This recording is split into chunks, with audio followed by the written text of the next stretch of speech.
Então vamos lá. Giro de mercado do dia 18/3 de 2025, né? O mercado acabou de fechar às 5 horas da tarde, então hoje eu não vou ler mercado, hoje eu vou passar um panorama atual. Talvez eu faça mais alguns vídeos, tá? Falando um pouco de notícia realmente agora.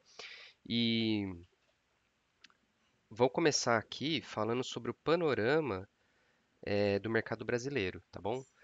Aí provavelmente amanhã eu faço do mercado internacional, mas eu quero fazer por etapas, né? Porque esses vídeos aqui não são muito longos, né? É uma questão de aula. Talvez isso eu deixe como uma aula lá para o grupo de investidores, mas aqui eu vou gastar o tempo de hoje, questão de 10 minutinhos, para falar sobre o panorama do mercado brasileiro.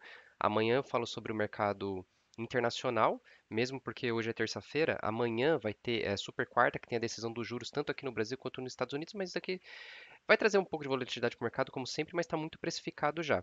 E depois a gente faz um outro vídeo onde a gente junta tudo isso, aí a gente vai para a tela da plataforma e realmente começa a enxergar operações que saltem aos olhos, não operar desesperadamente, baseado nessa junção de cenário macroeconômico, mercado brasileiro com o mercado internacional, tá bom? Então, começando aqui pelo mercado brasileiro, mercado local, o que está acontecendo, né?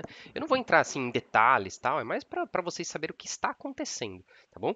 Então, a primeira coisa é a questão da popularidade do Lula, tá? Eu vou dando um check aqui conforme eu for andando aqui nas notícias, tá? Então, a popularidade do Lula continua caindo. O que eu vejo em relação a isso, tá? E o que eu vejo é baseado no meu senso crítico, que foi formado é, em algumas opiniões que eu tive com outras pessoas e lendo e conversando, né, e analisando e ficando na frente da tela como eu fico, tá? O que que acontece aqui?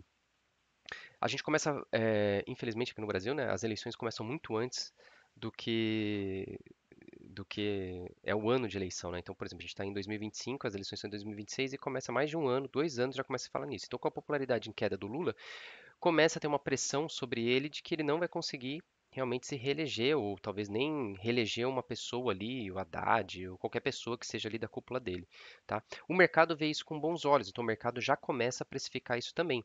Muito da alta recente da Bolsa nesses últimos dias está relacionado a isso, é por isso que eu estou colocando aqui para a gente colocar num contexto onde a gente vai juntar essas pecinhas do quebra-cabeça para daqui 2 ou 3 ou até 4 giros, depois que a gente passar um panorama atual do mercado, a gente realmente começar a enxergar as operações que a gente vai fazer a partir de março e a partir de abril, tá? O que que acontece quando a popularidade de um presidente cai? Ele começa a fazer medidas populistas. Então, a primeira medida populista que o Lula fez foi a questão do saque aniversário do FGTS. Então, quando você é mandado embora do seu emprego, você tem lá o direito de receber lá 40% do que tudo que foi depositado e tudo mais. No Bolsonaro, todo esse dinheiro depositado, você poderia antecipar ele através do saque aniversário para até então você não precisaria ser mandado embora, você poderia receber o dinheiro. Só que quando você muda do saque aniversário para o saque rescisão, do saque rescisão para o saque aniversário, você tem uma carência de 24 meses. E aí, quem foi mandado embora e estava na modalidade de saque aniversário não poderia sacar a multa rescisória. O que o Lula fez é uma medida provisória que, se não me engano, vale até o final de julho, onde a população já recebeu até R$ 3.000 daquilo que tinha direito de receber do bloqueio do saque rescisão. Recebeu agora no começo de março e a segunda parcela do remanescente vem em julho.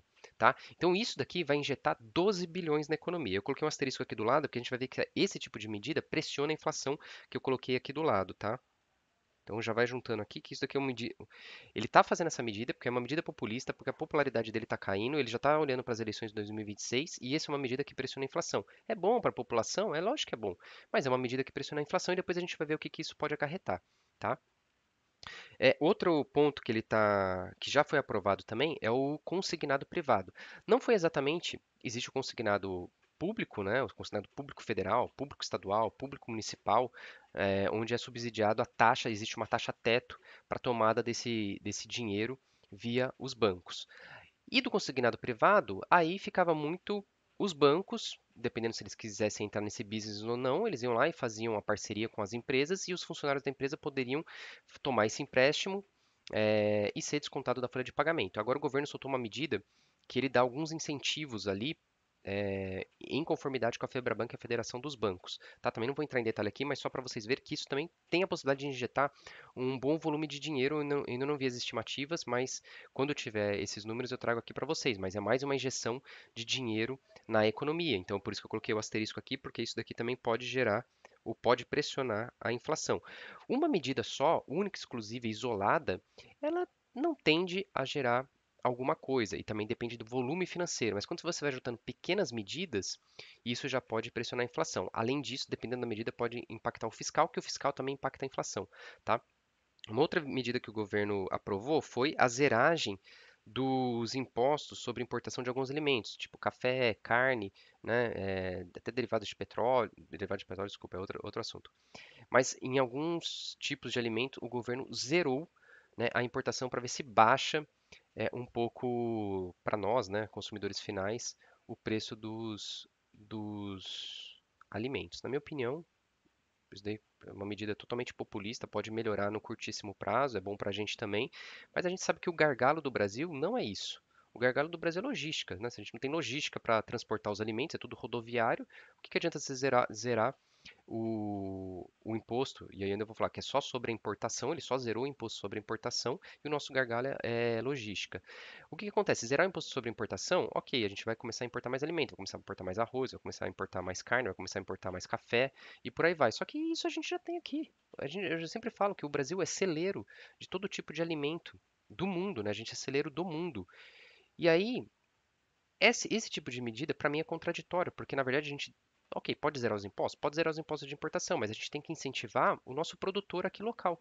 E para incentivar o produtor local não é dessa forma você cria concorrência para ele, tá? A forma de você eh, melhorar essa situação dos produtores locais é a questão do ICMS, né? O Imposto sobre Circulação de Mercadorias, que aí é estadual. E aí você entra na briga dos estados. Os estados raramente vão querer abrir mão desse imposto, né, dessa receita desse imposto, em detrimento de um pedido da federação para a questão específica dos alimentos, tá? Mas para mim, o que resolveria essa questão dos alimentos, primeiro que a logística é gargalo, isso daqui é questão de médio e longo prazo, de investimento em infraestrutura, e a segunda é a questão do ICMS, que é muito alto, o ICMS estadual, tá? Então não adianta você simplesmente zerar imposto de importação que o alimento na sua mesa vai ficar mais barato. Não é isso. Tá? E agora ele tem a isenção do imposto de renda da faixa de até R$ 5.000, de salário de até R$ 5.000.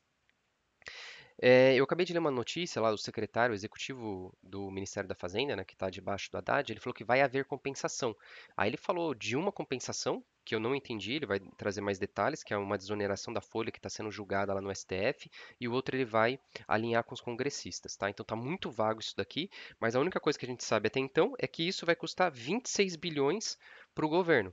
Isentar essa faixa porque o governo deixa de arrecadar isso daqui, tá? Ele deixando de arrecadar isso daqui, a gente entra na questão fiscal, que já está aqui logo em seguida, tá? Então, a receita de impostos, que é essa primeira que eu coloquei aqui, ela diminui. Então, a gente já tem problema fiscal, né? A gente tem déficit fiscal aqui do Brasil, a gente não tem superávit, mas eu vou falar que no mês de janeiro a gente teve superávit, tá? Mas é exclusivo dos primeiros meses do mês, porque você tem muita arrecadação de impostos nos meses anteriores. Tá? Então, essa questão da isenção, né, do IR até a faixa salarial de R$ 5.000, ela vai ter um custo de 26 bi, 26 bi. Vai ter compensação? Não sei. Estão falando que sim, mas está muito obscuro isso exatamente o que é. Quando eu tiver mais informações, eu trago aqui para vocês, tá? Mas a gente sabe que vai custar 26 bi, pode impactar no fiscal, que por consequência vai impactar na inflação também. Então aqui eu também vou colocar um asterisco, né? Ah, já coloquei, mas vou colocar. Ah, tá certo. Agora, falando da parte fiscal, a aprovação do orçamento ainda não saiu aqui no Brasil, né? Então, qual que é sempre o grande rosco? As emendas parlamentares. Então, os deputados, eles e os senadores sempre colocando ali as emendas para favorecerem o local de votação deles, né? O estado, as cidades, os municípios, por aí vai. Tá? Então, ainda não saiu. Isso sempre dá você acaba travando outras pautas do Congresso porque você tem um limite ali de aprovação do orçamento, tá? Um outro ponto é a questão das contas públicas, que igual eu falei para você, nos primeiros meses do ano, um superávit de 104 bilhões, foi recorde, tá? Quando você desconta a inflação do período comparado com o período anterior e quando você compara relação dívida PIB, tá? Dívida PIB também caiu 10% por causa desse superávit de 104 bilhões. Esse superávit, o que que é? É receita de impostos receita de impostos menos as despesas, despesas do governo, ex juros da dívida. Então você desconta os juros da dívida. O que que são os juros da dívida principal, né? Vou dar um exemplo aqui. É os títulos, o Tesouro Direto. O Tesouro Direto é uma forma do governo se financiar. Então todo mundo compra Tesouro Direto. Você, pessoa física, compra Tesouro Direto através do Tesouro. Você, o institucional, compra Tesouro Direto. Os bancos compram Tesouro Direto. Os estrangeiros compram Tesouro Direto. Eles estão comprando a dívida do governo brasileiro.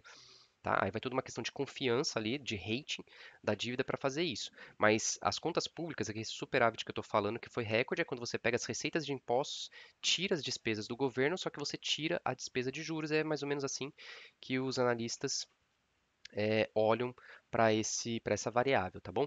Então aqui eu já falei que algumas medidas que eu coloquei como asterisco aqui, tipo saque aniversário, consignado privado, a isenção dos alimentos aqui não, né? A isenção do IR pode sim impactar, também pressionar, porque você acaba impressionando o fiscal, porque você diminui a arrecadação do governo e aí o governo vai ter que fazer alguma outra coisa, ele pode subir o preço de algum item que está sob a responsabilidade dele, você acaba pressionando a inflação. Hoje no Brasil existem várias ferramentas e eh, em qualquer país também existem várias ferramentas, dependendo do sistema ali de política monetária. Só que a que mais é usada é a taxa de juros, é a Selic Target, né, onde é definida pelo Banco Central a cada 45 dias pelo comitê que é chamado de Copom, onde os diretores do Banco Central mais o presidente do Banco Central se reúnem durante 2 dias e decidem qual que é a taxa de juros target para os próximos 45 dias e aí soltam lá um guidance, né, que é o direcionamento para as próximas reuniões.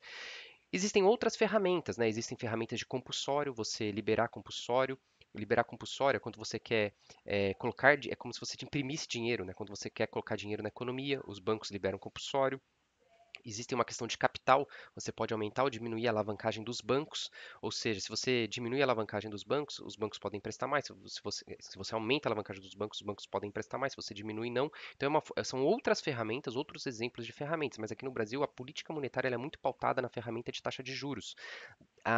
Quando você faz isso, os juros. Por que que os juros estão subindo, mas você teve superávit e tal, não sei o quê? Primeiro, porque o contexto geral ainda é um contexto não muito bom, dado a popularidade do Lula, dado todas essas medidas populistas que ele está fazendo, que continuam pressionando a inflação. Só que a política monetária da taxa de juros ela demora em torno de 6 meses para surtir efeito na economia real. Tá? Então, mesmo se a economia agora começar a mostrar a inflação começar a cair e tudo mais, o Banco Central ainda pode continuar subindo os juros por algum tempo ainda. Tá bom? E o que que acontece? Aí vamos lá, já entrando aqui para o nosso mundo da bolsa. Juros em alta, queira ou não, quem não é tomador de risco, mesmo sabendo que a gente pode fazer operações na bolsa de capital garantido e tudo mais, ou com risco muito pequeno, prefere deixar o dinheiro aplicado, né, numa renda fixa do que, primeiro, ou investir no mercado na bolsa, se tornar sócio das empresas, ou investir na economia real. Investir na bolsa também é investir na economia real através da sociedade que você faz com as empresas. E investir na economia real é você indo lá direto e colocando a mão na massa, tá? Então isso, a ferramenta, né, a taxa de juros ela desfavorece quando ela sobe os investimentos, tá? Seja na economia real direta ou seja através da bolsa de valores. Então, o que que eu quis dizer com tudo isso até agora? Que todas essas medidas aqui, todo esse panorama atual do mercado brasileiro, de alguma forma, eles impactam a inflação. Impactando a inflação, eles impactam a política monetária. Como que você resolve a política monetária? Tem várias ferramentas, igual eu comentei, mas aqui no Brasil a mais utilizada é a de taxa de juros. As outras ferramentas foram muito utilizadas no governo do Bolsonaro, tá? O governo do Bolsonaro mexeu na taxa de juros para baixo, mexeu no compulsório e mexeu também no capital dos bancos e mexeu em várias outras coisas em bancos também, tá? Então isso desfavorece o investimento em bolsa e desfavorece o investimento na economia real. Olha só que contraditório. Se eu falei que a gente precisa resolver o gargalo de logística, como que as empresas, como os investidores vão investir na logística do Brasil se você tem taxa de juros gigantes aqui? Ninguém investe. Então, essas medidas populistas, no final, elas não são boas para o país no médio e longo prazo. Elas podem ser boas para a população de mais baixa renda ou a população de classe média, porque você vai injetar dinheiro, isso é bom, né? Mas no médio e longo prazo não é. Em paralelo a isso, o que que a gente tem? Eu coloquei aqui nesse quadro do lado, tá? A gente tem a briga ainda das tarifas, né? Brasil e Estados Unidos, principalmente a tarifa do aço, né? Principalmente a tarifa do aço. Aí a gente tem Usiminas, CSN, A gente tem a Gerdau, por mais que a Gerdau, eu já falei, ela é contracíclica, porque ela está lá nos Estados Unidos, a planta dela está lá, a matriz dela está lá, então o balanço dela é reportado em dólares. Então ela acaba não sendo afetada. Quando o Trump tem uma medida dessa de taxar, a Gerdau, ela se dá bem, porque é como se ela fosse uma empresa americana. Então ele está taxando as importações porque ele quer favorecer as empresas locais, as empresas americanas. Então, quando ele faz isso, favorece a Gerdau. Então a Gerdau, nesse sentido, ela é contracíclica, tá? Mas a gente tem a CSN, a gente tem a Uzi Minas e algumas outras empresas um pouco menores. Mas o curioso que eu quero passar aqui, o Lula, ele não está preocupado, ele está preocupado, mas ele não, ele delegou toda essa tarefa para o Alckmin. É o Alckmin que está liderando as conversas de Brasil e Estados Unidos. O Lula não quer saber disso. Então, a hora que o negócio aperta, é preferível ele subir no palanque e falar sobre quem é o pilantra que está aumentando o valor dos ovos, sendo que ah, quem está comprando as empresas ali, né, as vinícolas, aí onde produz, né, as galinhas ali, é a própria JBS. A gente sabe como que a JBS trabalha, né? Enfim, não vou entrar nesse mérito. Mas tarifas Brasil e Estados Unidos, quem está tocando isso daqui é o Alckmin. Então o Lula saiu da reta, deu para o Alckmin e o Alckmin a princípio está tocando isso é, por enquanto bem. Um outro ponto interessante, eu já comentei, né, é essa questão da aposta dos estrangeiros em relação ao real. Ou seja, eles apostam, é especulação. Simplesmente eles apostam se a moeda vai cair ou vai subir, é claro, baseado em alguma coisa, baseado em todo esse contexto aqui nosso onshore, né, nacional. E essa aposta dos estrangeiros na depreciação do real, ela diminuiu. Então, os estrangeiros agora, eles acreditam que o real vai se valorizar em relação ao dólar e não mais se desvalorizar, tá? Se você pegar os últimos dias, né, o dólar tá caindo. Tá caindo, ele está até descolando um pouco, às vezes, da macroeconomia, das moedas de outros países, do DXY, né, que é o dólar contra as moedas mais fortes, e dos outros índices contra os emergentes. Tá? Então, vou até tirar aqui. Esse daqui foi o contexto, tá, do panorama do mercado onshore, que eu quis passar aqui para vocês. O próximo eu vou falar do offshore, né, vou falar do internacional, e depois a gente linka as duas coisas e a gente vê o que, que a gente faz com todo essa engenharia financeira, mas na prática, tá? Então, só mostrando aqui o dólar, que essa questão da aposta dos estrangeiros contra o real, ela diminuiu e isso está fazendo com que o dólar está caindo. Em termos de macroeconomia, tá? Então, se a gente olhar aqui a macroeconomia, a gente pegar aqui, não sei se vai dar para ver, tá? Mas olha aqui, a gente pegar os últimos 3 dias, tá? Nem precisa ser muito, porque essa notícia ela é pública, tá? A B3 divulga um relatório. A gente pegar os últimos 3 dias aqui, ó, o dólar caiu 3%. Tá? Se a gente pegar aqui até um pouquinho mais, né, pegar 4, 5 dias, uma semana, o dólar caiu 4%. Aí você vai falar que não tem muito fundamento econômico, porque eu acabei de falar que está tudo, na maioria das coisas está tudo ruim aqui no Brasil. Sim, porém tem essa questão que a gente não pode deixar passar, que é a aposta dos estrangeiros na depreciação do real, ela diminuiu, tá bom? Então, giro de mercado dia 18/3 fica por aqui, quase 5:30 da tarde, um videozinho um pouquinho mais longo para dar o panorama atual, para a gente criar sustentação, base da pirâmide, para a gente operar e operar na prática, para ver o que a gente vai fazer daqui para frente. Por que ver o que a gente vai fazer daqui para frente? Porque agora, dólar caindo, bolsa subindo, o que que a gente faz? Aguarda o melhor momento. A gente não está operando. A gente está analisando o mercado para saber o nosso time de entrada, o nosso tiro de sniper.